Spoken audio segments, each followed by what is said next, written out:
요즘은 고속도로나 일반 도로가 잘 닦여 있어서 차를 타려고 다니는데 어려움이 없지만, 옛날에는 길이 울퉁불퉁해서 도로가 상당히 어려움이 많이 있었습니다. 그래서 잘못하면 웅덩이에 처박히기도 하고 이런 일들이 있었습니다. 마찬가지로 우리의 인생길 조심하지 않으면 구덩이에 빠지기가 십상입니다. 물론 사람이 인생길을 가면서 빠지기 쉬운 구덩이가 있긴 여러 개 있습니다만은, 대략 개인적으로 보면 나쁜 습관의 구덩이가 있다, 웅덩이가 있다, 이런 얘기를 합니다. 습관의 웅덩이, 잘 안 바뀌지요. 또 하나는 죄악의 웅덩이가 있다, 이런 식으로 얘기합니다. 이 죄에 한번 웅덩이에 빠지면 벗어나지 못합니다. 또 하나 보이지 않는 중독이라는 웅덩이가 있습니다. 기가 막히죠. 뻔히 알면서도 그 길로 가는 거예요. 내가 잘못된 줄 알면서도 그 길로 갑니다. 이게 중독이라는 웅덩이입니다. 이 나쁜 웅덩이 중에서 가장 조심해야 할 웅덩이가 있다, 이런 얘기를 해요. 그게 뭐냐? 잘못된 사람의 웅덩이, 이렇게 이야기합니다. 보통 길에서 우리가 웅덩이를 보면 거기에서 내가 잘못됐네 하고 돌이키는 경우가 굉장히 많답니다. 하지만 잘못된 사람, 질이 나쁜 사람을 만나는데 그 사람이 그런 사람인 줄 몰랐다는 거예요. 겉보기는 괜찮고 또 얘기해 보니까 저 사람은 나에게 도움이 되겠다, 이래서 만났는데 가면 갈수록 빠져들어서 나중에는 빼도 박도 못하는 그런 일이 생기게 합니다. 이럴 경우에 그 끝은 불행과 고통과 비참합니다, 이렇게 얘기하고 있죠. 그만큼 잘못된 선택을 했을 때 굉장한 어려움을 당하는 걸 봤어요. 자, 잠언 4장에 보면 부모가 자녀에게 당부하고 싶은 그 간절한 마음을 담아서 얘기하는 것이 자세하게 나옵니다. 오늘 1절에 보면 아들들아 들으며, 이런 얘기를 하고 있어요.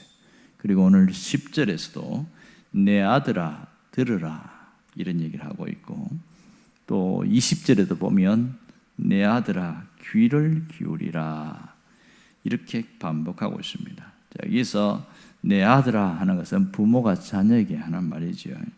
무엇을 듣기를 원할까? 보통 부모들을 보면 자식을 가르칠 때 게으르지 말라든지 열심히 공부하라든지 어떤 그런 자기 미래를 위해서, 자식의 미래를 위해서 그렇게 잔소리 같은 얘기를 합니다. 그것은 그만큼 세상에서는 얼마나 좋은 대학을 나오냐, 얼마나 좋은 직장을 다니냐가 성공의 여부이기 때문에 그렇습니다. 하지만 신앙에서는 그렇지 않다는 것이죠. 얼마나 경건한 사람인가, 다시 말해서 얼마나 깨끗한 사람인가, 이것이 판가름 난다, 이런 얘기를 합니다. 그래서 오늘 여기 보면 들으라, 귀를 기울이라, 주의하라, 이런 말들이 계속 반복되고 있습니다. 자, 그럼 무슨 말을 들으라는 것일까요? 오늘 이 부모가 자녀에게 하는 말 중에서 강조하고 싶은 핵심이 뭐냐는 거예요. 그것은 길에 대한 얘기입니다. 인생 길에 대한 이야기예요. 11절에 보면 이렇게 말합니다. 지혜로운 길과 정직한 길에 대해서 얘기합니다. 내가 지혜로운 길을 내게 가르쳤으며 정직한 길로 너를 인도하였은즉. 희한하죠. 지혜로운 자의 길이 있다는 거예요. 또 정직한 자의 길이 있다는 거예요. 근데 그와 반대로 사악한 자의 길이 있다는 겁니다. 악을 행하는 자의 길이 있다고 이야기해요. 14절 보세요. 사악한 자의 길에 들어가지 말며, 그렇게 이야기합니다. 또 그리고 뒤에도 보면 악인의 길로 가지 말라, 이렇게 이야기합니다. 그런가 하면 또 의인의 길이 있고 또 악인의 길이 있다는 걸 한 번 더 반복하고 있습니다. 자, 18절에 보면 의인의 길은 돋는 햇살 같다, 그런 얘기를 하고 있고, 악인의 길은 어둠 같다, 이런 얘기를 합니다. 결국 지혜로운 길로, 정직한 길로 가면 인생이 공고하지 않고 실족하지 않게 될 것이다, 이걸 얘기하고 있습니다. 12절을 보십시오. 내가 다닐 때에 내 걸음이 곤고하지 아니하겠고 달려갈 때에 실족하지 아니하리라. 곤고하다는 것은 인생이 너무 비참함에 빠지고 이제 막 사방에 쪼여오는 걸 말하겠죠. 실족한다는 것은 넘어지는 걸 말합니다. 자, 오늘 이 길에 대한 얘기를 강조하고 있는데요.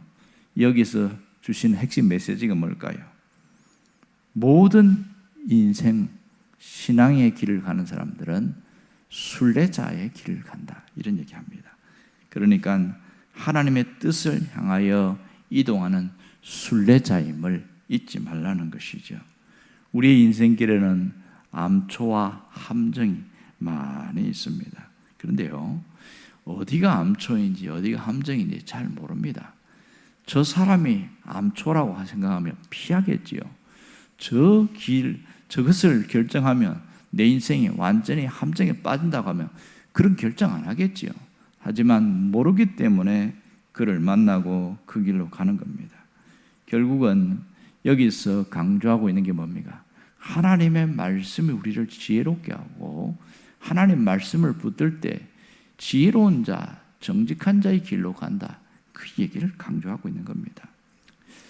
여러분, 사람이 언제 철이 드는지 아십니까? 사람에 따라서 일찍 철이 드는 사람도 있고 늦게 철이 드는 사람이 있습니다. 보통 인생의 쓴맛을 본 사람들이 철이 빨리 든다, 뭐 그런 얘기를 해요. 그런데 반드시 그런 것도 아닌 것 같아요. 그런 수도 없는 실패를 했음에도 쓴맛을 보고도 제정신 못 차리는 사람들도 있거든요. 같은 형제들 중에서도 보면 속이 깊은 사람이 있는가 하면 전혀 생각 없이 살아가는 그런 사람들이 있습니다. 속 터지는 사람이 있지요. 그러면 이 철이 든다는 게 무슨 뜻인지 아세요? 이것은 제법 사리를 분별할 줄 아는 것, 이것을 말합니다. 그래서 사람들이 연구를 해봤어요. 보통 몇 살 때 철이 들까? 연구를 했더니 아이들의 성장 과정에서 보통 7살이 되면 눈치가 빨라진답니다. 요즘은 조금 더 시기가 빨라지게 됐습니다만 대략 서양이나 동양이나 보면 7살이 되면 눈치가 빨라진다, 이런 얘기합니다. 그리고 영국에서 한번 5,000명을 대상으로 한번 연구를 했는 자료가 나왔는데요. 자녀들이 몇 살 때 철드는가에 조사를 했더니 평균 22살이라는 겁니다. 그게 영국에서 조사한 내용입니다만은 사실은 꼭 그런 것만은 아닌 것 같아요.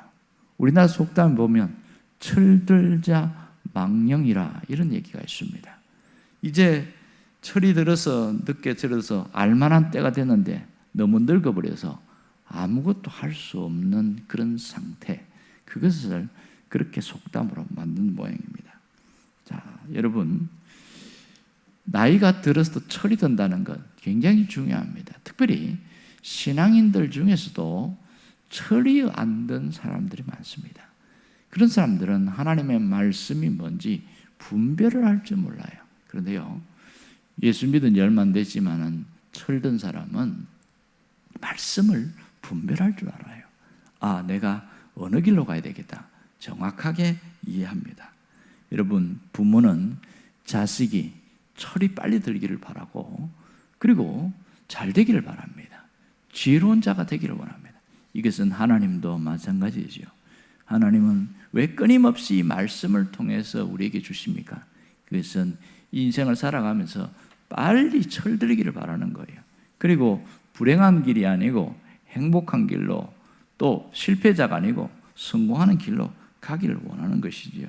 이게 부모의 심정이고 하나님의 심정입니다. 그러므로 이 하나님의 심정을 잘 깨닫는 사람은요, 다시 말해서 철이 든 사람은 오늘 말씀대로 보면 달라요. 뭐가 다른 줄 아세요? 바로 지혜로운 길로 행하려고 하고 또 정직한 자의 길로 가려고 한다는 것이죠. 이게 철들은 결과입니다. 그럴 때 주어지는 게 뭐냐면 장수의 축복입니다.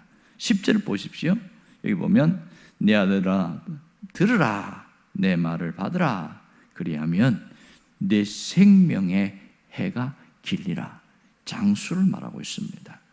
하나님께서 우리에게 주신 메시지 중에서 지혜로운 길로, 정직한 길로 가는 자에게 주시는 축복의 첫 번째는 장수입니다. 자, 여기 우리가 구약 성경에도 보면 하나님의 계명과 법도를 지키는 자에게 주시는 축복이 장수다, 그런 얘기를 합니다. 여기서 장수는 병들어 가지고 골골골 하면서 오래 사는 걸 말하는 게 하지 않습니다. 건강하게 오래 사는 것을 말하고 있습니다. 또 하나, 철든 자녀들은 악인의 길이 아니라 의인의 길로 간다, 이 얘기를 합니다.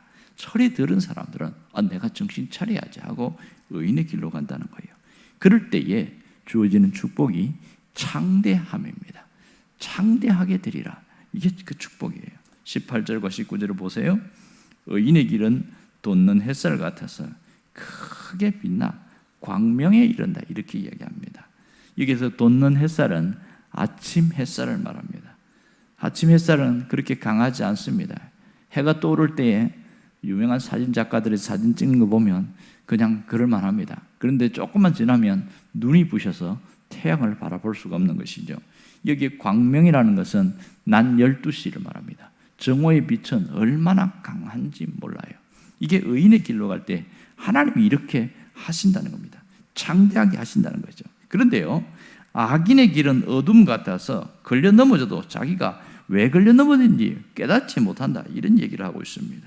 결국은 뭐냐면 여기서 어둠이라는 것은 한밤중의 어둠, 칠흑같이 어두운 어둠이에요. 어두워서 아무것도 더듬어도 보이지 않는다는 겁니다. 그래서 자기가 넘어졌는데 어떻게 넘어졌는지, 왜 넘어졌는지 도무지 모른다는 겁니다. 그 정신없이 살아간다는 거예요. 여러분, 오늘 우리가 정말 이 창대함의 축복이 있기를 원합니다. 사람은 처음은 좋았는데 나중에 확 쭈그러드는 사람들이 있고요. 어떤 사람은 처음은 아주 미약하고 그렇게 어려웠는데 나중에 형편이 확 풀리는 사람이 있습니다. 모두가 후자를 좋아합니다. 욥기에도 보면 꼭 그런 건 아니지만은, 물론 시작이 미약했지만 나중에는 심히 창대하리라. 물론 이것은 욥에게 하는 말 중에 마이너스적인 표현이 있습니다만, 어쨌든 이 구절 내용대로 이야기하면 처음은 약했지만 나중은 창대하게 되어지는, 그것이 하나님이 우리에게 바라는 것인 축복이죠. 그래서 잘 보세요. 지혜로운 자의 길로, 정직한 길로 갔더니 하나님이 장수의 축복을 주시고, 또 의인의 길로 갔더니 하나님이 창대하게 하신다는 거예요. 이거보다 더 큰 게 어디 있겠습니까? 하나님은 우리가 이런 방향을 설정하고 살기를 원합니다. 여러분, 신앙생활에서 가장 중요한 것은 어느 방향으로 갈 것인가 하는 겁니다. 내가 방향을 딱 이 방향으로 가야 되겠다 설정해 놓으면 지금은 잘 못 가지만은 결국 시간 가다 보면 거기에 도달해 있습니다. 그래서 유명한 말이 있지 않습니까? 속도보다 더 중요한 게 방향이라는 겁니다. 방향이 분명하지 않은데 속도를 내면 낼수록 돌아오는데 시간이 많이 걸립니다. 회개하는데 시간이 많이 걸린다는 것이죠. 그만큼 하나님은 이 잠언의 말씀을 통해서 우리가 지금 내가 어느 길로 가고 있는지 한번 돌아보고 바른 길로 가기를 원하고 있는 거예요. 오늘 이 말씀을 깊이 깨닫기를 원합니다. 그래서 철이 든 신자, 성숙한 신앙이 되기를 간절히 바랍니다. 기도하겠습니다.